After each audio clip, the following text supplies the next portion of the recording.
Welcome to healthy living without medicine. আজ আমি আলোচনা করব নানা রকম বাত বা আর্থ্রাইটিস কেন হয়। আমি মূলত প্রধান 5টি আর্থ্রাইটিস নিয়ে আলোচনা করব আপনাদের সামনে। সেগুলি হচ্ছে osteoarthritis, rheumatoid arthritis, ankylosing spondylitis, infectious arthritis আর গাউট বা গাউটি আর্থ্রাইটিস। প্রথমে বলি, এই যে শব্দটি আর্থ্রাইটিস আমরা এখন সবাই পরিচিত, মানে বিভিন্ন বয়সের মানুষজন যন্ত্রণায় কাতর। তো এই আর্থ্রাইটিস শব্দটি ভাঙলে বেরোয় আর্থ্রো মানে হচ্ছে অস্থিসন্ধি বা জয়েন্ট, আর আইটিস মানে হচ্ছে ইনফ্লামেশন বা প্রদাহ। তো কথাটা হচ্ছে আর্থ্রাইটিস মানে হচ্ছে এই বাত মানে হচ্ছে অস্থিসন্ধির প্রদাহ বা জয়েন্ট ইনফ্লামেশন, যার থেকে হাঁটু, কোমর, অ্যাঙ্কেল জয়েন্ট, স্পাইনাল কর্ডের জয়েন্ট, বিভিন্ন জায়গাতে ব্যথা, যন্ত্রণা, পিঠ কোমরের ব্যথা এসব শুরু হয়। এই হচ্ছে সংক্ষেপে আর্থ্রাইটিস। তো আমরা আজকে আলোচনা করব কেন হয়। প্রথমে আমরা আলোচনা করব অস্টিও আর্থ্রাইটিস নিয়ে। আমরা জানি যে আমাদের ধরুন হাঁটুর যে জয়েন্ট, সেই জয়েন্ট হচ্ছে বল অ্যান্ড সকেট জয়েন্ট। তো দুদিকের হাড়কে রক্ষা করার জন্যে যে মুভমেন্ট হয়, সেই মুভমেন্টের কারণে যাতে হাড়ের কোনো ক্ষয় না হয় সেটা রক্ষা করার জন্যে কার্টিলেজ, হাড়ের ওপরে কার্টিলেজ থাকে, যেগুলো আমরা বাংলায় বলি তরুণাস্থি। তো যাদের লাইফস্টাইল খুব ভালো নয়, মানে সুষম খাদ্য আহার করেন না, মদ্যপান করেন বা নিয়মিত শরীরচর্চা করেন না, সেই সব মানুষের কিন্তু খুব তাড়াতাড়ি এই কার্টিলেজগুলো ক্ষয় হয়ে যায়।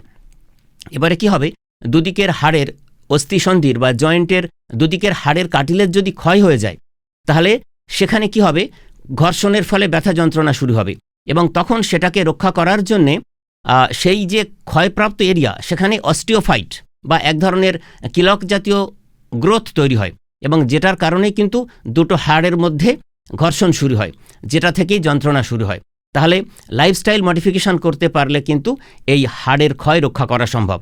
আর মূলত বয়স যত আস্তে আস্তে বাড়তে থাকে, তত তো শরীরের উপরে, জয়েন্টগুলোর উপরে চাপ পড়ে, এবং মনে রাখবেন স্থূলতা বা ওবিসিটির কারণে কিন্তু খুব তাড়াতাড়ি বাত অস্টিও আর্থ্রাইটিস চলে আসে। কেননা আসলে জয়েন্টগুলো তো ankle joint, knee joint, hip joint, এই জয়েন্টগুলো কি করে, আমাদের শরীরের ওজনকে রক্ষা করে। এটার উপরে বেস করেই তো আমাদের শরীরটা চলে। তাহলে সেই জয়েন্টের পুরো ব্যাপারটা যাতে ঠিক থাকে সেটা আমাদের খেয়াল রাখতে হবে।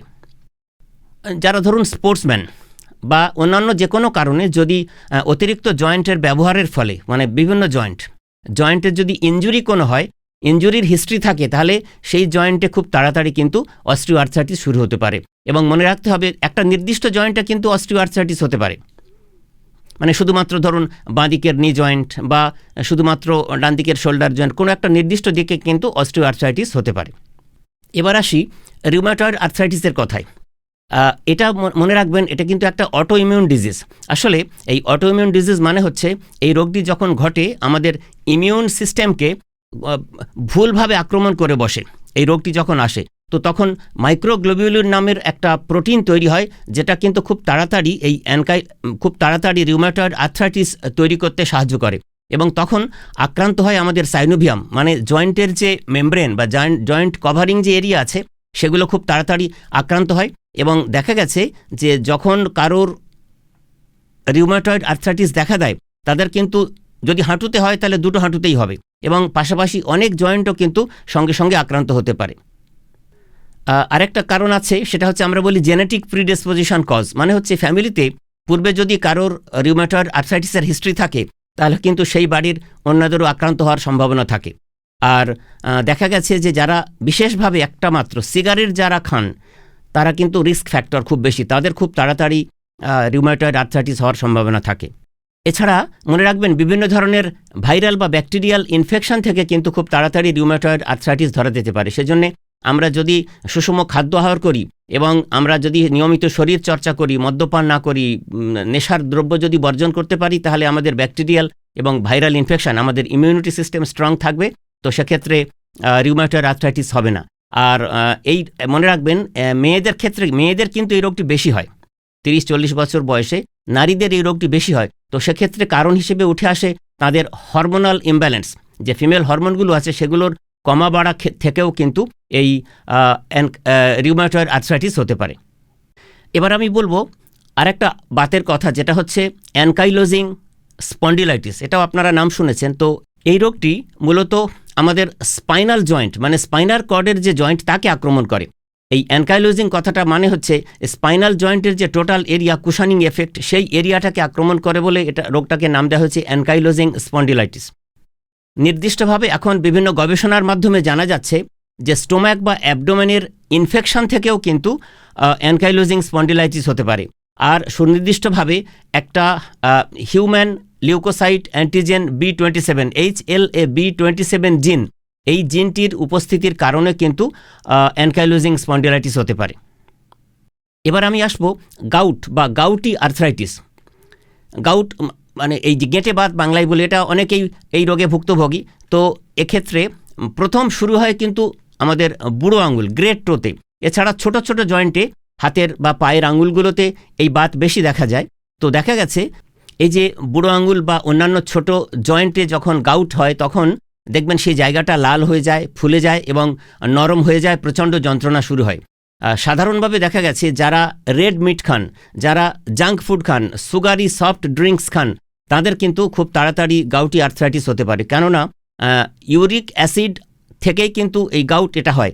তো যেসব খাবার দাবারে প্রচুর পরিমাণে ইউরিক অ্যাসিড আছে সেই খাবার দাবার যারা বেশি খান তাদের কিন্তু খুব তাড়াতাড়ি আর্থ্রাইটিস হতে পারে, যেগুলো মূলত রেড মিটে আছে এবং সামুদ্রিক নোনা মাছেও কিন্তু প্রচুর পরিমাণে ইউরিক অ্যাসিড থাকে। আরেকটা কারণ হচ্ছে যারা প্রয়োজনেও কম প্রস্রাব কম করে, বা যাদের কিডনিতে এই যে প্রস্রাব করার যে মেকানিজম, ফিল্ট্রেশন মেকানিজম সেটা ঠিকঠাক থাকে না, তাদের কিন্তু খুব তাড়াতাড়ি এই গাউটি আর্থ্রাইটিস ডেভেলপ করতে পারে। অনেকে দেখবেন মদ্যপান করেন, তাদের খুব তাড়াতাড়ি ইউরিক অ্যাসিড বাড়ে এবং তাদের এই গাউটি ইনফেকশন চলে আসতে পারে। আরেকটা জিনিস নির্দিষ্ট খাবার আমি বলবো, সেটা হচ্ছে বিভিন্ন ধরনের সিরাপ আমরা আজকাল বড়রা খাই, ছোটদেরও খাওয়াই, সেগুলো হচ্ছে সবই হাই ফ্রুক্টোজ কর্ন সিরাপ। একদমই এই হাই ফ্রুক্টোজ কর্ন সিরাপ কখনো খাওয়া চলবে না। এগুলো যারা খান তাদের ইউরিক অ্যাসিড লেভেল খুব তাড়াতাড়ি বাড়ে এবং তাদের গাউট বা এই গেঁটে বাতের সমস্যা দেখা দেয়। এবার আমি আসবো ইনফেকশাস আর্থ্রাইটিস। এটা আর কিছুই নয়, বুঝতেই পাচ্ছেন ইনফেকশন থেকে হয়। তো দু ধরনের এই আর্থ্রাইটিস হয়, ইনফেকশাস আর্থ্রাইটিস হয়। একটা হচ্ছে টিউবারকুলার বা ব্যাকটেরিয়াল আর্থ্রাইটিস, আর একটা সেপটিক আর্থ্রাইটিস। এই যে ব্যাকটেরিয়াল আর্থ্রাইটিস মানে হচ্ছে যাদের টিউবারকুলোসিসের হিস্ট্রি থাকে, টিউবারকুলার ব্যাসিলাস যাদের শরীরে থাকে, তাদের ক্ষেত্রে কিন্তু এই ব্যাকটেরিয়াল আর্থ্রাইটিস ডেভেলপ করতে পারে। আর আরেকটা হচ্ছে সেপটিক আর্থ্রাইটিস, মানে শরীরের কোনো জায়গাতে যদি ইনফেকশন থাকে সেটা রক্তবাহিত হয়ে, রক্তের মাধ্যমে বাহিত হয়ে জয়েন্টে চলে এসে সেখানেও কিন্তু ইনফেকশন তৈরি করতে পারে, ইনফ্লামেশন তৈরি করতে পারে, যেখান থেকে হতে পারে সেপটিক আর্থ্রাইটিস।